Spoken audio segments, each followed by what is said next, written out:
Guys, good morning. Welcome back to my channel. আশা কৰিছো আপোনালোক সকলোৱে ভালে আছে। ৰাতিপুৱা উঠিছো বহুত আগতে, এতিয়া চাহ খোৱা নাই, চাহ খাম আৰু আজি ৰুটি বনোৱা নাই, ব্ৰেড কণী আছে, তাকে দি চাহ খাম। আৰু ইপিনে বতৰটো দেখিছেনে, বৰষুণ পৰিব নেকি এনেকুৱা হৈছে, চাৰিওপিনে মেঘ মেঘ হৈ আছে। ঠাণ্ডা ঠাণ্ডা বতৰ হৈছে, চাৰিওপিনে অলপ অলপ বতাহ দি আছে। এতিয়া ৰুমত যাওঁ, চাহ বনাই আছোঁ, গেছত দি আহিছোঁ আৰু ব্ৰেড কণী ভাজি ল'ম। এতিয়া পাকঘৰত সোমালোঁ, এফালে গাখীৰ গৰম কৰি আছোঁ, আনফালে চাহ বনাই আছোঁ। এতিয়া ব্ৰেড কণী ভাজি ল'ম। আজি ৰুটি বনোৱা নাই, ডেইলি ৰুটি বনাবলৈ আৰু ভাল লগা নাই, সেইকাৰণে বনোৱা নাই। ইপিনে কণী এটা ভাঙি লৈছোঁ, কণীত গোলমৰিচ গুড়ি নিমখ দি লৈছোঁ আৰু এফালে তেল লৈছোঁ, এতিয়া ভাজি ল'ম।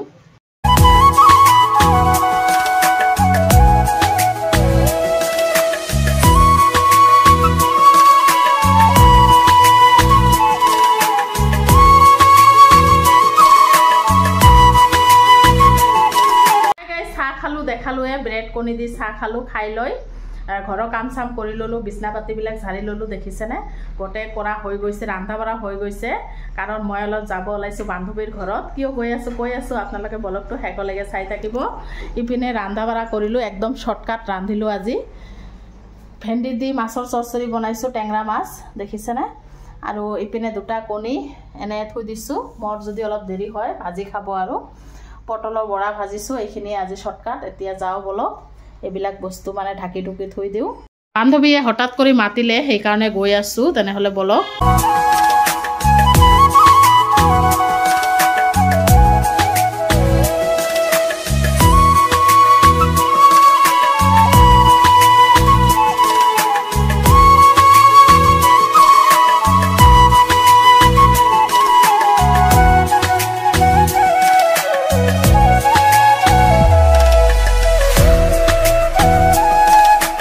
আহি পালোঁ, এতিয়া ভিতৰত সোমাওঁ, তাই কি কৰি আছে।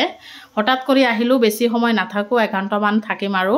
কাৰণ দুপৰীয়া ৰন্ধা বঢ়া হৈছে, সিহঁতে ভাত খাব অহাই নাই, ল'ৰা হাজবেণ্ড কোনো অহা নাই। এয়া আহিলোঁ, তাই নহয় মোক মিছা বুলি মাতি আনিছে ভাত খাবলৈ। দেখিছেনে, ইয়াত ভাত দিছে, লগতে মুৰ্গীৰ মাংস দিছে, মাছ আছে।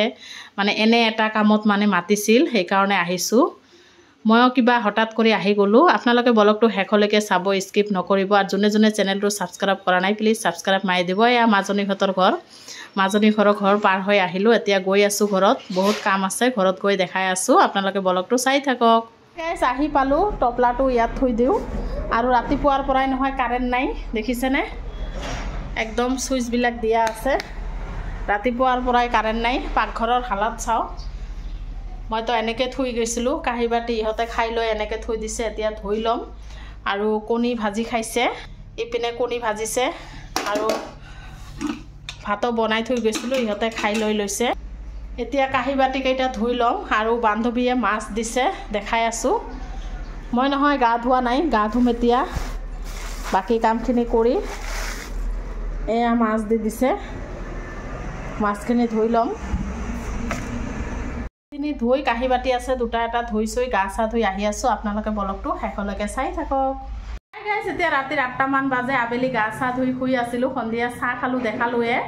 এতিয়া ৰাতিৰ কাৰণে ভাত বনাম আৰু বান্ধৱীৰ ঘৰৰ পৰা মাছ আনিছোঁ যে, মাছখিনি ফ্ৰাই কৰিম, গৰম গৰম বনাম আৰু খাম আৰু অলপ পিছত, কাৰণ খোৱাটো দেৰি হয়। আৰু এতিয়া ৰণী নাই, ৰণী কিয় নাথাকে আপোনালোকক কোৱাই নাই, আজি কৈ দিওঁ। তাই গৈছে, একেবাৰে গৈছে। 20টা ৰজা যোৱাৰ পিছত তাই গৈছে, 10টা ৰজা আছিল তেতিয়াই গৈছে, এমাহমান হ'লে। তাই আৰু ইয়াত নাথাকে, কাৰণ ভাড়াটো বেছি নহয়, ৰুম ভাড়া, সেইকাৰণে নাথাকিলে। ঘৰৰ পৰা অহা যোৱা কৰি স্কুল পঢ়িব। যি কি নহওক, তাৰো ভাল আমাৰো ভাল, যোনটো ভাল হয় সেইটোৱে কৰিব। আপোনালোকক কৈ দিলোঁ। আৰু ৰাতিৰ বনা দেৰি আছে অলপ, ব্লগটো ইয়াতে শেষ কৰি দিম। আকৌ নেক্সট ব্লগত আহি আছোঁ। আপোনালোকে ভালে থাকক, সুস্থ থাকক।